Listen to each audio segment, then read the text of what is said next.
Gene Deal and Suge Knight are now joining forces to expose what they call Diddy's darkest secrets. In a startling revelation, Gene claims that Diddy has been acting as an FBI informant for years, quietly feeding information to federal agents while concealing his alleged involvement in Tupac Shakur's murder. But the story doesn't stop there. Gene says he's now being targeted for speaking out and was recently attacked by people loyal to Diddy. The situation has turned dangerous, and Gene Deal's safety may be hanging in the balance. He's going to go to prison. And if you do, it'll be something very, very small. It wouldn't be nothing what the people think. I don't think he's going to go nowhere long. But at the same time, you got to look at it. The best witness they had was KPD. KPD been informed for a very, very long time. And KPD is getting ready to go to trial for Tupac. KPD said it. Everybody else know it. And KPD says the money came from Puffy to keep Tupac and myself. So if they really wanted Puffy that bad, KPD would have cut a deal with them, down that stand, and broke it down.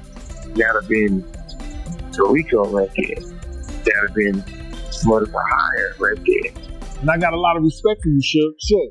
I got so much respect for you, bro, because when this East Coast, West Coast war could have been shut down, Pac was living, Big was living, Eric B, Big D, y'all set up there and y'all was gonna set up a meet. Everybody who had something to do with it was supposed to show up, and Pac refused. You didn't, brother. You wanted this shit to be over with. Even though you didn't with Puff, y'all wasn't dealing with each other no more. I remember when you and Pac was in the car behind the House of Blues. You was in the red Rolls Royce, Pac was in the white. I was in the car when Puff rolled up on you and said, "Yo, Suge, we got any problems down here?" You said, "Bro, I don't know any problems you got." That was even after Jake was. You said, "Brother, I don't know any problems you got." Suge Knight and Gene Deal remain two of the few insiders who truly know what happened the night Tupac was killed. Suge was in the car when the shots were fired, while Gene was allegedly with Diddy as the plot was being formed. On September 29, 2023, nearly 27 years after Tupac Shakur's murder, Dwayne "Kef D. Davis was formally charged for his role in the drive-by shooting.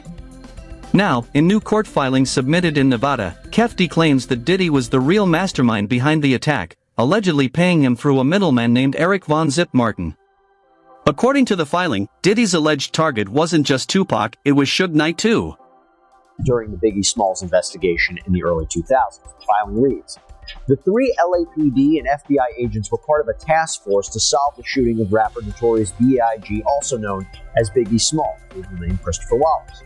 The task force, through a sophisticated criminal investigation, obtained sufficient evidence that would prove Mr. Davis was the leader of the Southside Crips and his gang was responsible for over 360 kilos of cocaine and PCP. Mr. Davis provided 3 interviews to obtain immunity from prosecution.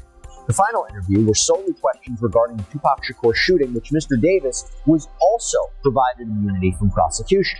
So during a December 2008 interview with investigators, that is when Davis allegedly started to spill the beans about his one-time friend, Sean Combs, who he refers to as Puffy. He claims Sean Puffy Combs solicited Mr. Davis to kill Suge Knight and Tupac Shakur for $1 million. Eric Zip Martin, associate of Puffy Combs, provided Mr. Davis with a gun to exact revenge on Tupac Shakur for the beating Mr. Anderson received. Now, Davis reportedly told the investigators that even though the job had been partially completed and Shakur was killed, neither he nor Anderson ever got paid. He later revealed that he believes Combs had paid the go-between Zip Martin, who he claims kept the money for himself. And he said much of the same thing in a 2009 interview a year later, because according to the motion to dismiss, the Las Vegas Metropolitan Police Department, as far back as 2009, was in possession of the same set of facts that the Clark County District Attorney is now alleging makes Mr. Davis responsible for the Tupac Shakur. The Clark County District Attorney's Office has offered no reason as to why it waited another 14 years to prosecute a case against Mr. Davis. Mr. Davis has been irreversibly prejudiced by this unnecessary delay in prosecution of this case, and Mr. Davis's constitutional rights have been violated in an extraordinary manner never before witnessed in the annals of the American criminal justice system. Days after Kefty claimed that Diddy was involved in Tupac's death, he was attacked in prison. Is it really just a coincidence that the moment Kef mentioned Diddy's name, he suddenly got assaulted? The timing feels far too suspicious to be random. An update now on Dwayne Keefe Lee Davis. He's charged in the murder of Tupac Shakur. Davis was in court again this morning after a fight with another inmate. Fox 5's Mike Allen walks us through what happened. Dwayne Davis is answering for a jailhouse brawl. Here's what court records show, along with images from surveillance video released by Las Vegas Justice Court. On December 23rd, Davis was being escorted back into his cell when another inmate, Rockland Hamilton, who's also facing a charge, is standing to the right by a sink in this room. Hamilton walked over to Davis and squared up, looking ready to fight. They started throwing punches and grappling, and the officer escorting Davis called for backup, gave verbal commands too for the inmates to stop fighting, and then hit them with pepper spray. Before backup officers arrived, the two inmates kept grappling and throwing punches and were eventually separated after backup officers got into the room. Both Davis and Hamilton face battery by prisoner charges.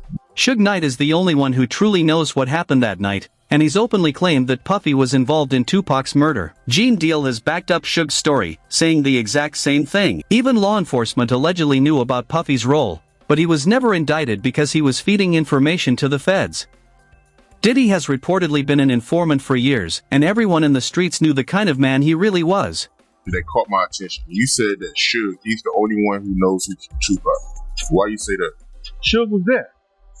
Suge was there, and even though you in a hostile situation and you've been and guns is firing out, you're going to get that glance and that look at the individuals or the people in the car. Like Keefe D said, I spoke to Suge. We know each other from school. So in that time, if you speaking to somebody, you see who's in the car.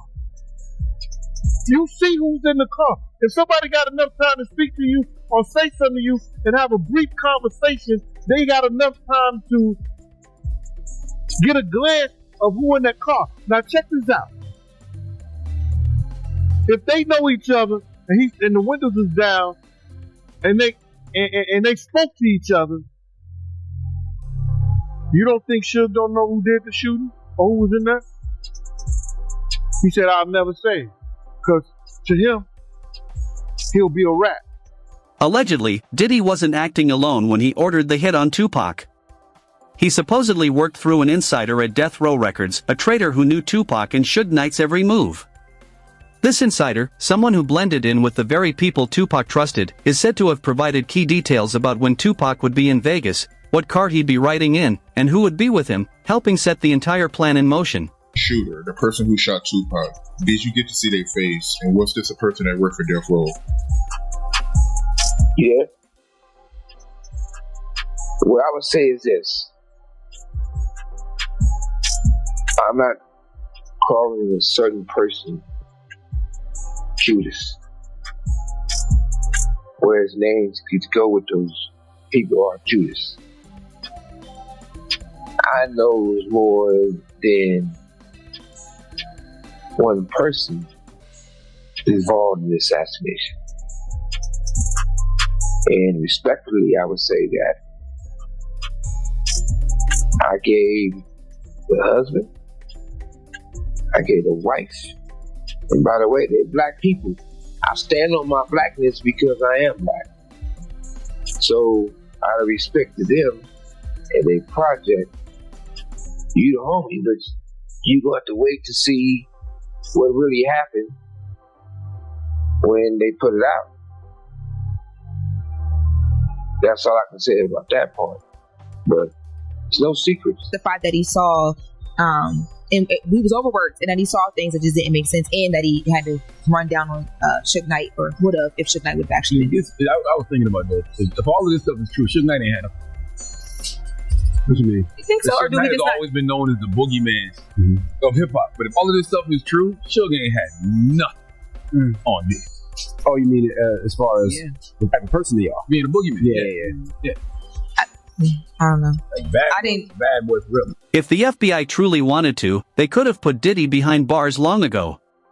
Remember, Diddy openly talked about illegal activities on live television. The feds have a 98% conviction rate, and over 30 witnesses have testified against him, yet he never even took the stand.